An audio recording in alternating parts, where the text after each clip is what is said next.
Good evening, everybody. It is in the wee hours. Shouldn't say wee hours. It's like midnight. Sorry, I'm trying to change my calendar. Now, last night I got on here and talked about the Nordic Way book that I've been reading, and I was reading some more of it this evening, and I wanted to jump on here to talk to you about it before I went to bed. I just finished the last half of chapter 1. And now I'll have to say it's very informative. Sorry if I'm getting close to my camera. One of the things I read in there that was just kind of like an eye-opener is one of the many things that we eat on a regular basis in our modern day times is certain foods, certain meats, basically, that are not exactly good for us because of the various elements in them. Once we eat them. And I was kind of, like surprised. Because I know I've heard a lot of different talks from various different diet groups or diet fanatics or whatever. Me and Jerry, or Jerry and I, we did go to Weight Watchers for a while, and I'll be honest with you, was not impressed. Because it was all about less calories, less this, less that. And I was kind of like, less? And then I was like, well, okay, I'll try it, but I couldn't keep with it. Neither could Jerry Ann. And I don't know if that was because of me or because of just it was too much. They wanted you to do too much and not, and give up too much. Unlike the Nordic Way, they don't want you to give up anything. They just want you to have a better meal plan and a better idea of what's good for you and what's not good for you. And I just want to read this to you about the meat because it was something that was like, I never knew about it. But it says here, scientific studies that eating large amounts of processed red meat may increase the risk of cancer and heart disease. For that reason, the Nordic Way emphasizes other good protein sources, including fish, poultry, legumes, and dairy products. It is also useful to know that not all red meats are equally harmful. For example, gentle cooking processes like broiling, slow roasting at low temperatures do not produce the high levels of carcinogens found in smoked, grilled, and browned foods. So basically, smoked, grilled, and browned meat, basically something that you cook on a high, fast temperature, could increase the carcinogens that basically causes heart disease and other negative health issues. As well, and then it goes on, it says, as well as industrially produced meats such as cold cuts with added salt, nitrates, and other undesirable ingredients. Well, that kind of hit me in between the eyes because I enjoy a good cold cut sandwich like anybody else. I'm a real big fan of like the Black Forest ham or the hickory smoked ham, as well as certain kinds of turkeys. Smoked turkey, pepper turkey, Boar's Head had a lot of good turkeys when I was in New York. And according to Boar's Head and, their spiel about how they do their meats and whatnot. There's less artificial ingredients, but the thing is, it's still a factory made meat product. Unfortunately, a lot of our meat products, unless they're organic or basically you took them to the slaughterhouse yourself, go through a industry that is high product, low sanitation or low health regulations. So it's one of those things where it's like, how much or how bad, not how much, but how bad are certain meats because of their processing? Well, don't know, but the Nordic Way book does suggest trying to avoid non-organic processed foods because of their stricter processing system. But then it goes to talk about, there's a section in here called how slim do you want to be? Now, they did years worth of study, and they came up with this study system. It's called the Diogenes study. And according to this, the Diogenes study is based on people who are either morbidly obese or people who have had issues with diet plans or keeping off the weight, or those of us that has been proven scientifically, there are those who have a genome within their DNA that causes them to be, sorry for the terminology, bigger than the average adult, the average person. And they talk about how a lot of people go through various weight loss programs and anything like that, and those weight loss programs are designed to help you get rid of the weight, but they don't continue by telling you how to keep the weight off. So they talked about a lot of people know the TV show Biggest Loser, and they talked about how most of the people who went through that program that was on TV, The Biggest Loser, they lost the weight, but they regained it. Most of them could not keep it off. They just regained it because of too much carbohydrates. So carbohydrates are not exactly a good thing, because it may make you feel satisfied, or may make you feel full, but it doesn't make you feel satisfied, so you continue to eat, things like that.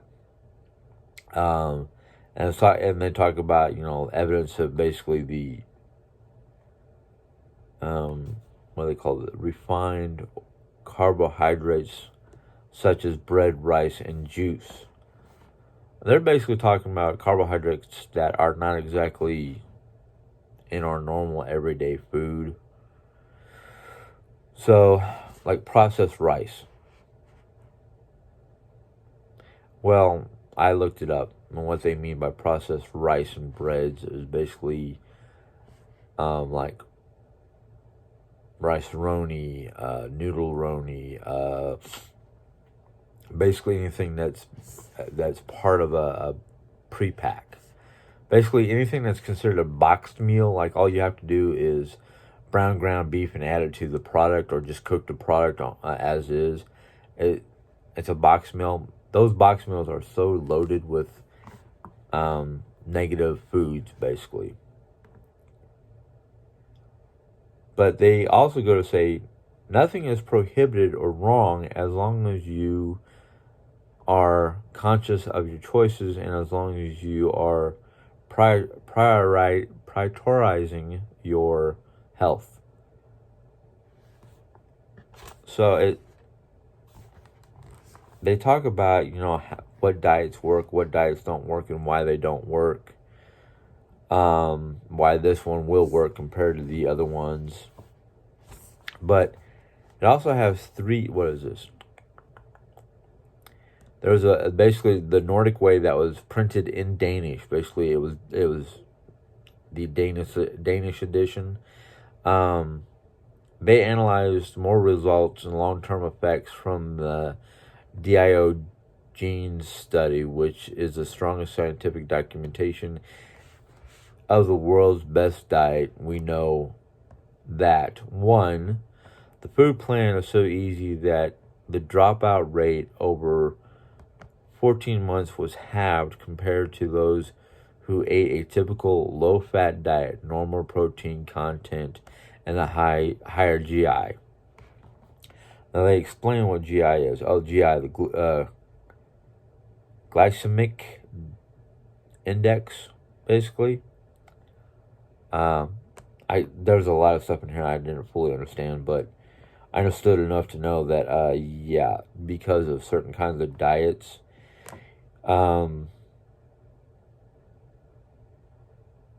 between overweight and insulin-resistant individuals, or those who have a lower insulin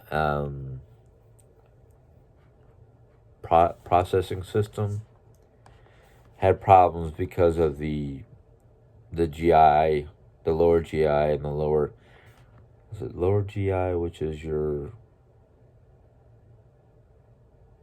glycemic index. And then they talk about glycemic load, GL. So,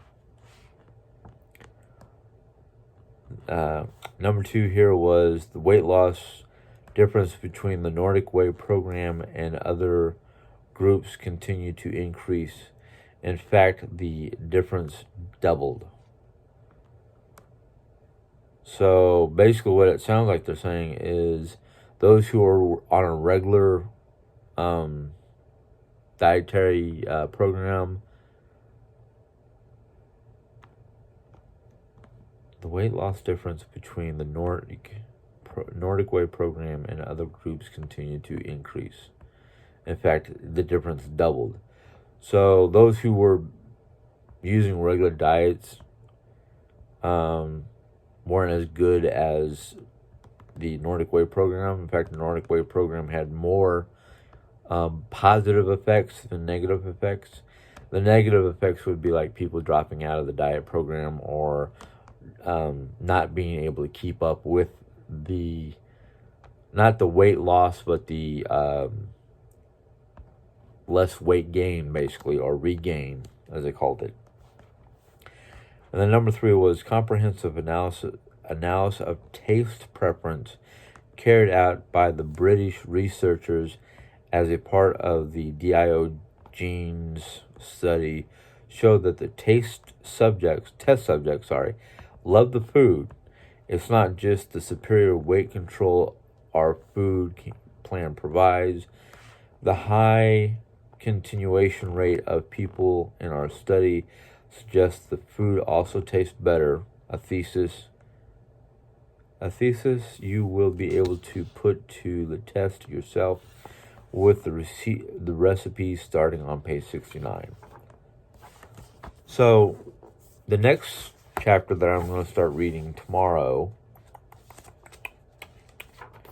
is basically part 2, making the Nordic Way principles work for you. And they talk about what foods to shop for, what foods to look out for. I haven't even read it. And they give you examples of exchange your high GI fast carbohydrates for slow carbohydrates with a low GI.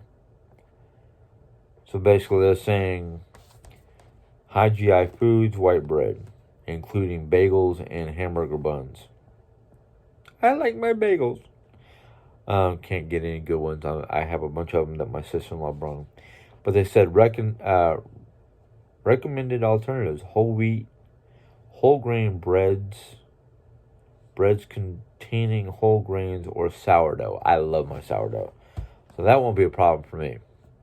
Now if I can get my mom to start using white bread, and we can all just switch to sourdough. High GI breakfast foods like cornflakes and wheat flakes. They recommend an oat-based whole grain breakfast cereal product, which, for example, overnight oats or products labeled low G, or low GI, excuse me. Instead of instant oatmeal, try oatmeal. Steel cut oatmeal, excuse me. Rices. High GI rice includes long grain jasmine or Carol Rose. They suggest a basmati, Basmati. Yeah, for those of you who wanted that spelled because I couldn't pronounce it right, or low GI varieties. High GI foods, jelly beans and gummy bears. Oops, I like my gummy bears. Try dried fruits and nuts. Well, if I can chew the nut, I'll eat the nut. I do like dehydrated bananas, cranberries, grapes. Well, those are raisins. Actually, the doctor tries to tell you to stay away from raisins because raisins and grapes, as one doctor told my wife, they're like little balls of sugar. I mean, there are other dried fruit products out there that I like. Dried apricots, I've eaten those. Dried pineapple. You know, there's a few of them that I try. High GI food, cracker. Try unsweetened whole grain oat biscuits. And it just goes on to tell you the different foods, factors influencing the GI value of foods, and then go to tell you the different types of things like starches, processing, particle size, sugar, acid content, fat, and types of starch. Okay. How to choose protein-rich foods. What about fiber? So part 2 is going to be a lot about the foods themselves and their mechanics, or how they affect the body, and ways to choose better foods. Well, here's one interesting, just off the top here, off the cuff. The Nordic Way plate. When your meal is a traditional protein, carb, veggie plate, you can put together your meal on the basis of the plate model below. So half of it should be vegetables, berries, and fruit. A quarter of it should be carbohydrates with low GI, and the other quarter should be foods rich in proteins. And it gives you reasons why. So it sounds like it's going to be not only a good way of living, but a healthier way of living, because of they're literally giving you proportions. Now, I've heard a few people talk about keto diets. Now, I haven't really studied up on keto diets. I just know that my sister-in-law, who was on keto,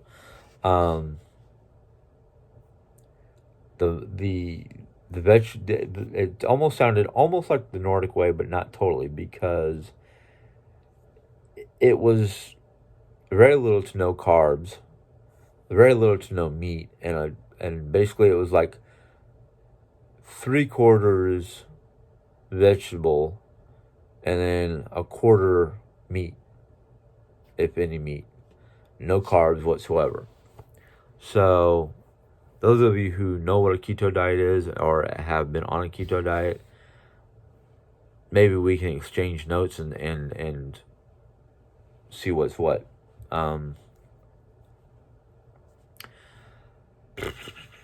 That is that read for the night. Somebody had made a suggestion about mixing it up, basically doing a Bible verse at the end of each video. that part right there, the idea of doing a Bible verse after each video is going to be a little bit difficult because for the most part, most of my videos end up being 30 minutes or so long. And I'm trying to keep it at 30, if not below 30 minutes. So I'm thinking what I might do is tomorrow morning, once I wake up, I'll do a Bible verse in the morning to start the day. I wanted to talk about something that is kind of affecting some of my regular day, basically. The thing is, I'm hoping that Jerry Ann has already put a video. I don't know, because this video might... Well, I won't go into specifics. Let's just put it that way. I won't go into specifics. An issue has come up recently, a health issue. And because it's focused mostly on Jerry Ann, it has me concerned. Tomorrow we're supposed to go up to Columbia, which is the... Is it the capital? I don't know, but it's it's one of the cities up north that has a better medical center than we have, and we didn't want to go all the way to St. Louis for it. So it has me concerned, because if it's something that's either not fixable or if it's something that's going to affect her long term, I don't know how well I'm going to be able to do a lot of things, because it will affect her ability to do her channel. And her channel right now is the Moneymaker. So it's keeping me...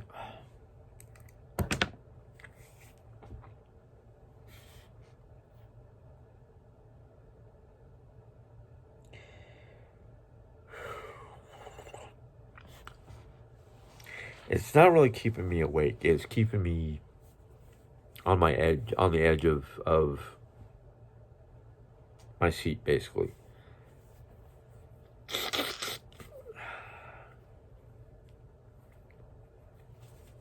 Because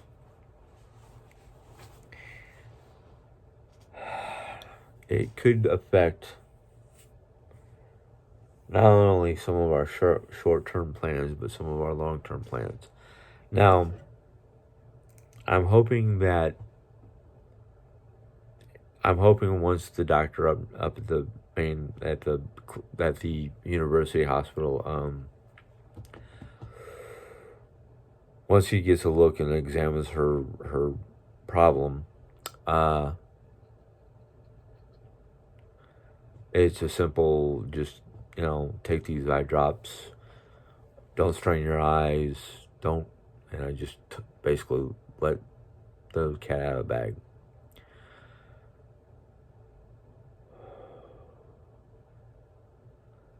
I won't know what the full diagnosis is until tomorrow. But I'm hoping it's just a simple fix. But anyhow, yeah. That's tonight's little video. This probably won't get published until sometime tomorrow. But so far, everything I've read in this book sounds very positive. I just have to start getting to the point where I can start actually actively using the information. I kind of am. I've kind of started. Now, one of my studies, or one of the things I read, was that the old ways, basically they had 2 meals a day. This book is talking about your three main courses and a morning and then afternoon snack. And it's not telling you to keep to a certain like schedule or anything like that. They're telling you to basically you can formulate around your schedule. Now, I know a lot of us don't have a lot of time first thing in the morning time for a meal. Um, Most of their meals so far, according to what little I looked at, the morning meal sounds like a high energy type breakfast, like a little bit of vegetable and a lot of protein, whether it's um, fruits and grains or eggs or a dairy product like cottage cheese, which I would have to actually sit down and try cottage cheese because they say there's different ways to make cottage cheese edible or flavorful, not edible. Ow. I think the word I'm looking for is flavorful because as an American, as a person who's never eaten cottage cheese, Jerry's barely getting me to try yogurt.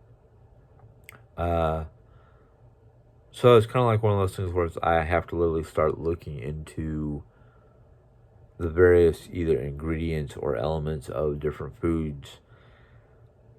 I know a lot of people say, "Oh yeah, you can eat cottage cheese with like pineapple," and I'm like, "Well, wonder what cottage cheese would be like if I took a can or a little cup." Actually, I prefer a can because the can will have less sugars than a cup because a cup has a lot of sugary syrup in it. But take like pineapple with a little bit of pineapple juice and like dice up or slice up the pineapple and mix it in with the cottage cheese and try that. Um, I've got to basically get past my, I don't know if I want to call it a phobia or fear, but just get past that, oh, that just doesn't smell or look right. And because I know I've tried certain yogurts and I've enjoyed them and I'll eat them. Um, that in fact, a yogurt has a lot of like beneficial elements and I almost said antibiotics. It's I can't think of the word now. I'm sorry, but there's a lot of like beneficial bacterias and beneficial just various benefits from eating yogurt. Uh, I'm gotten to the point where I can eat that. I can handle if I get the right one with the right flavor.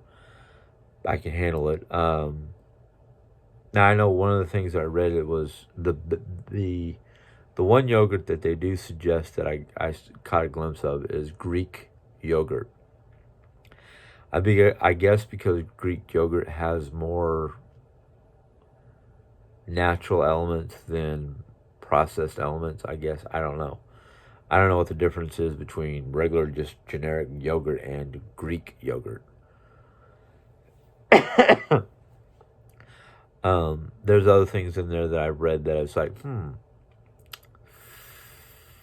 gonna have to try that because I've never eaten. I don't eat whole tomatoes. They're talking about sliced tomatoes. Uh, so there are just various things that I'm still having to learn, or basically getting my palate, taste buds, however you want to put it, accustomed to eating it. Now, I know at first because it happened with the keto diet that my sister in law was feeding us, that my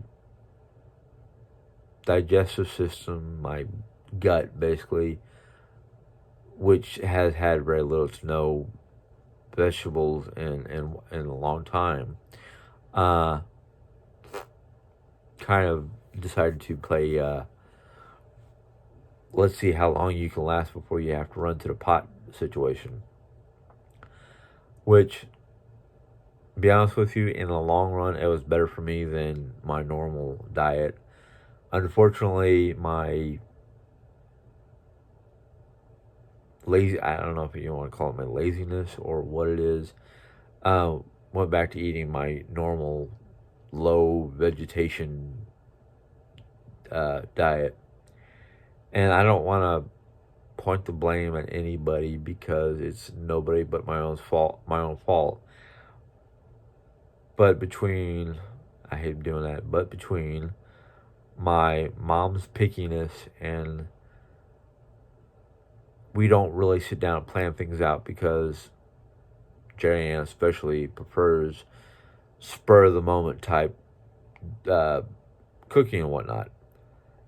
And I think that's going to have to stop if we're going to make these changes, because we need to literally sit down and go, what's going to be the meal for the week type situation. I think if we do like weekly planning, not only one will we be able to buy food responsibly, but two, we'll have a basic idea of what to eat and what's available in our cupboards and fridge and whatnot. So that's where I am with today.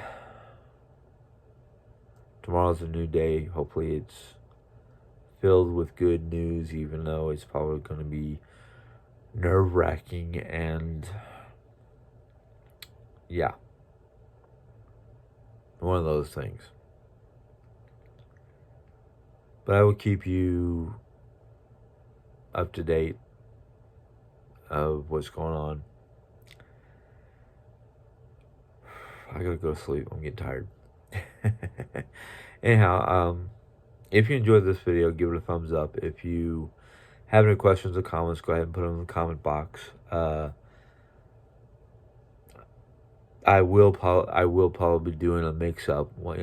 Might do like 1-2 videos a day. One video will just be a life update, diet update, whatever update, and then the other one may be, if I can do it right, a Bible verse vlog.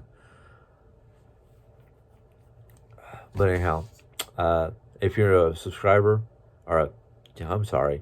if you're not a subscriber, go ahead and hit the little subscribe button and a bell will pop up. And click on that bell and YouTube will tell you when I put in a new video. Until next time, have a good day, good night, good evening. Enjoy. God bless. Goodbye.